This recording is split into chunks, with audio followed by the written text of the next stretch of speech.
সাকিব আল হাসান, যাকে ছাড়া বাংলাদেশের ক্রিকেট নিয়ে কথা বলাটা বেশ কঠিন। তবে রাজনৈতিক জীবনে পা রাখার পর বলা যায় সাকিব আল হাসানকে পাচ্ছেন না তার ক্রিকেট ভক্তরা।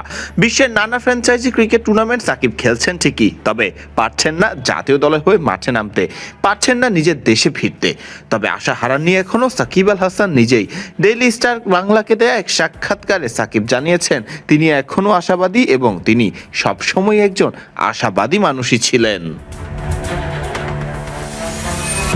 প্রায় 2 বছরের মতো সময় ধরে সাকিব নেই বাংলাদেশে।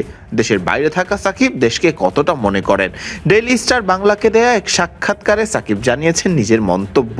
সাকিব বলেন, স্বাভাবিকভাবে যে কোনো মানুষই যখন তার দেশে যেতে পারে না তখন সে অবশ্যই দেশকে মিস করবে। আমার ক্ষেত্রেও তার কোনো ব্যতিক্রম নেই। আমিও দেশটাকে ভীষণভাবে মিস করছি। আশা করছি দ্রুতই দেশে ফিরতে পারবো, সেটা হলে অবশ্যই ভালো লাগবে। কোনো সন্দেহ ছাড়াই বলা যায় সাকিব আল হাসানের একটা বেশ বড় ভক্ত গোষ্ঠী আছে দেশে, যারা মুখিয়ে থাকেন সাকিবের ফেরা নিয়ে। মাঠে সাকিবের প্ল্যাকার্ড নিয়ে যাওয়াতে তাদের হতে হয়েছে হেনস্থার শিকারও। এ ব্যাপারে সাকিব কি ভাবেন? সাকিব জানিয়েছেন নিজেই। তিনি বললেন, টের তো পাই, আমার কাছে হতাশাজনক এই জিনিসটা যে এরকম কিছু ঘটলো। ভক্তদের সঙ্গে এ ধরনের ঘটনা ঘটা অত্যন্ত হতাশাজনক।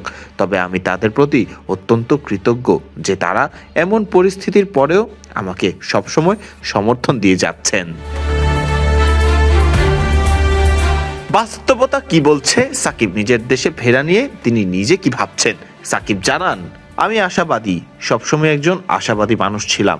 আইনি প্রক্রিয়াগুলোর কাজ শুরু হয়েছে, এখন যত দ্রুত সম্ভব যদি আমি সমাধান করতে পারি, না হলে হয়তো সময় লাগবে, কিন্তু আমি চেষ্টা করছি দ্রুত যেন সমস্যাগুলোর সমাধান করতে পারি।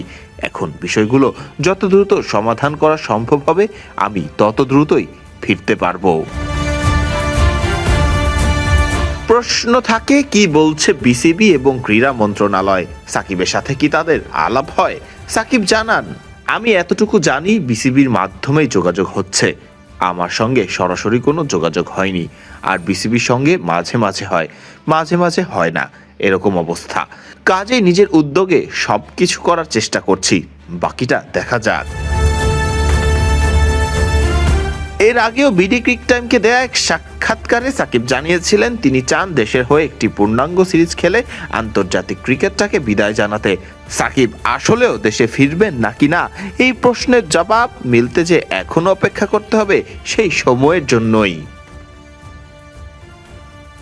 ফরদিন রহমান সকাল, বিডি ক্রিক টাইম।